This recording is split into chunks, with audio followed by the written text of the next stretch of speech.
오늘의 말씀은 누가복음 23장 39절에서 43절입니다. 달린 행악자 중 하나는 비방하여 이르되 내가 그리스도가 아니냐 너와 우리를 구원하라 하되, 하나는 그 사람을 꾸짖어 이르되 내가 동일한 정죄를 받고서도 하나님을 두려워하지 아니하느냐. 우리는 우리가 행한 일에 상당한 보응을 받는 것이니 이에 당연하거니와 이 사람이 행한 것은 옳지 않은 것이 없느니라 하고, 이르되 예수여 당신의 나라에 임하실 때에 나를 기억하소서 하니, 예수께서 이르시되 내가 진실로 내게 이르노니 오늘 내가 나와 함께 낙원에 있으리라 하시니라. 예수님이 십자가에 못 박히셨습니다. 예수님이 못 박히신 십자가가 갈보리 혹은 골고다라 불리는 언덕에 높이 세워졌습니다. 그런데 그 언덕에는 예수님이 달리신 십자가만 세워지지 않았습니다.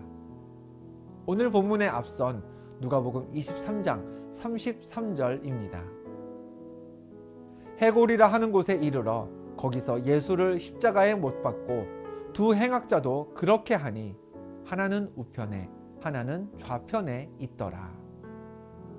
예수님 말고 십자가에 못 박힌 죄인이 2명 더 있었습니다. 예수님과 마찬가지로 사형을 선고받은 두 사람은 십자가에 못 박혀서 한 명은 예수님 우편에, 다른 한 명은 예수님 좌편에 세워졌습니다.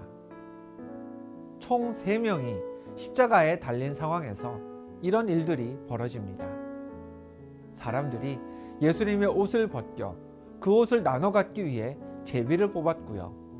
관리들은 예수님을 향해 스스로 구원자, 구세주라 했으면서 왜 자기 자신도 구원하지 못하냐고 비웃었습니다. 군인들 역시 예수님을 보며 유대인의 왕이 스스로를 구원할 힘도 없냐며 조롱했습니다.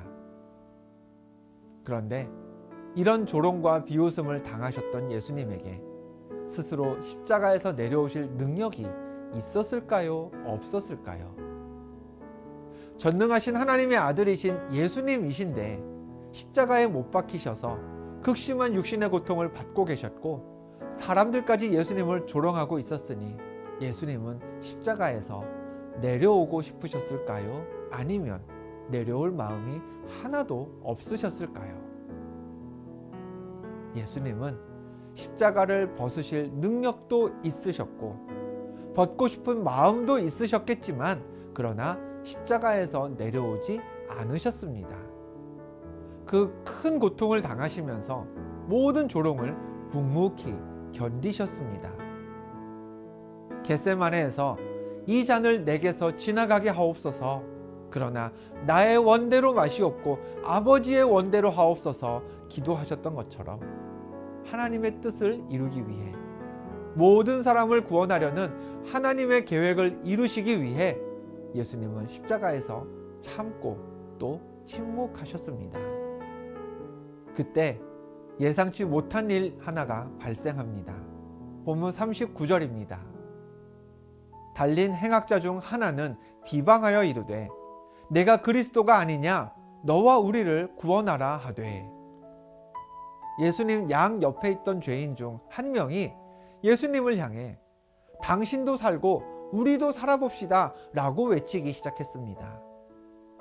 본문은 그가 비방하여 말했다고 기록했습니다. 앞선 군인들 또 관리들하고 똑같았죠.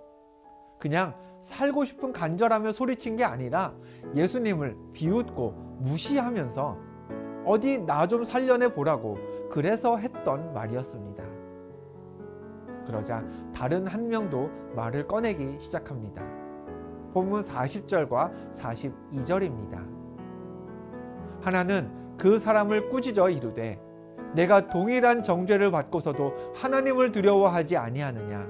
이르되 예수여 당신의 나라에 임하실 때에 나를 기억하소서 하니, 이 사람은 예수님이 하나님의 아들임을 인정했습니다.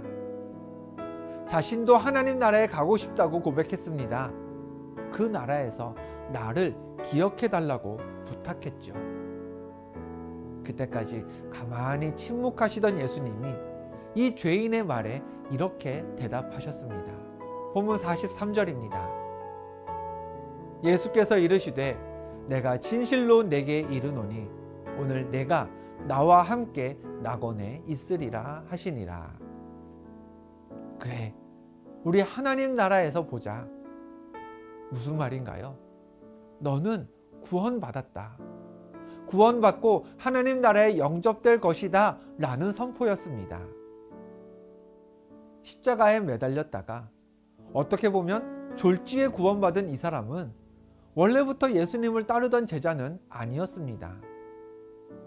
항상 착했는데 억울하게 누명을 써서 십자가에 달린 사람도 아니었습니다. 성경은 이 인물에 대해 다른 정보는 주지 않았습니다. 그냥 행악자라고만 했습니다. 그럼 악한 행동을 해서 사형 선고까지 받은 악한 사람이 갑자기 무슨 계기로 예수님을 하나님의 아들로 여기게 되었을까요? 우리가 읽은 본문 누가복음 23장에는 다른 힌트가 없습니다. 딱 한 가지를 찾자면 예수님이 사람들에게 조롱받고 벌거벗겨져도 그 모든 모욕을 참으셨던 모습을 본 것, 그것밖에는 없습니다.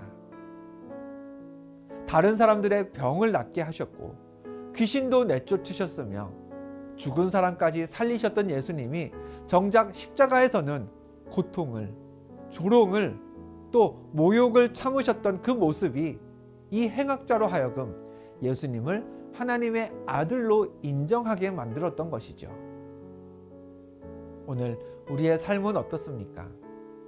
기쁘고 행복하고 즐거운 일만 가득하기를 바라면서 아침을 시작하는 우리들이지만 억울한 일, 짜증나는 일, 때려치고 싶은 일이 사실은 더 자주, 더 많이 일어납니다. 가만히 꾹 참고 있자니 왠지 억울하고 그렇다고 나서자니 뭔가 오버하는 것 같은 상황. 우리 주변에서 그렇게 낯선 상황이 아니죠. 그럴 때 우리의 판단 기준은 보통 나의 유익입니다. 뭐가 나한테도 유익할까? 어떻게 하는 게 나한테 피해가 적을까? 뭐가 나를 더 편안하게 만들까? 이런 기준으로 우리의 행동을 결정하죠. 그런데 거기에 이런 기준을 하나 더 만들면 어떨까요? 내가 참으면 그런 나를 통해 예수 믿는 사람이 생길까? 내가 여기서 침묵하면 예수님에 대해서 또 교회와 신앙에 대해서 호기심 갖게 되는 사람이 있지는 않을까? 내가 지금 묵묵히 견디면 사람들이 내가 믿는 하나님에 대한 인식을 더 낮게 할 수도 있지 않을까? 예수님 옆에서 가만히 지켜본 한 사람, 예수님이 온갖 조롱과 수치를 참으셨던 그 모습을 보았던 한 사람이 십자가 위에서 구원받았듯이 단 한 사람이라도 저 사람은 예수 믿는다더니 저걸 다 참아내네, 저 사람 교회 다닌다더니 신앙이란 게 저런 것도 참아내게 하는 거구나, 이런 생각을 갖게 만들 가능성이 있다면 오늘 우리도 참고 침묵해보면 어떻겠습니까? 디모데후서에서 바울이 말했습니다. 그러므로 내가 택함받은 자들을 위하여 모든 것을 참음은 그들도 그리스도 예수 안에 있는 구원을 영원한 영광과 함께 받게 하려 함이라. 바울도 많이 참았습니다. 택함받은 자들, 하나님 자녀 될 사람들을 위해서 참았습니다. 참는 게 바울에게 더 이롭기 때문이 아니었습니다. 그들도 그리스도 예수 안에 있는 구원을 함께 받게 하려고, 즉 사람들로 하여금 예수 믿고 구원받게 하려고 바울은 참았습니다. 바울처럼 또 예수님처럼 우리도 이렇게 기도해야 합니다. 하나님, 예수님이 참자 한 죄인이 구원받았던 것처럼 내가 참아서 한 영혼 더 구원할 수 있다면 오늘 나도 참고 침묵하게 하옵소서. 십자가를 참음으로 행악자를 구원하신 예수님처럼 참아냄으로써 복음의 능력을 세상에 드러내는 삶의 주인공 되시기를 주님의 이름으로 축원합니다. 기도하겠습니다. 십자가에서 비방과 희롱을 참으셨던 예수님을 보고 한 행악자가 구원받았습니다. 그 십자가의 길 우리도 걷겠습니다. 내가 침묵함으로 예수 믿는 사람이 많아질 수 있다면 우리도 예수님이 받으셨던 그 조롱, 비방 참게 하여 주옵소서. 예수 그리스도의 이름으로 기도합니다. 아멘.